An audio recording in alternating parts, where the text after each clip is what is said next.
Hi. இன்னைக்கு positive thought என்ன தெரியுமா? When you are writing the story of your life, don't let anyone else hold the pen. Correct தானேங்க நான் சொல்கிறது? So நம்மளோட ஸ்டோரி புக்கில் நம்ம தானே ஹீரோயினாக இருக்கணும்.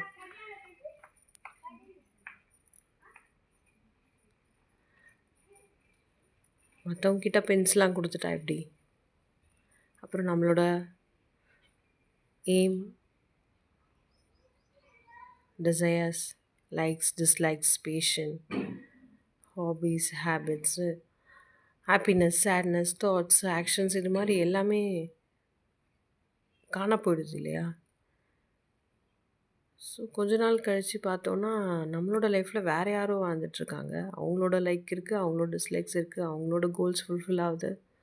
அப்போ நம்மளோடது யார்? வேறு ஒருத்தவங்க பண்ணுவாங்களா? நம்மளோடது நம்ம தானே செய்யணும். ஸோ இந்த செகண்ட்லேருந்து உங்களோட ஸ்டோரி புக்கில் வேறு யாருனா லீவ் பண்ணிகிட்டு இருந்தாங்கன்னா அவங்க லீவ் பண்ணட்டும். நிறைய சாப்டர்ஸ் இருக்கலாம். பட் ஹீரோயின் நம்மளாக தானே இருக்கணும். ஸோ டிசைட் பண்ணுங்கள். That's it. பாய்.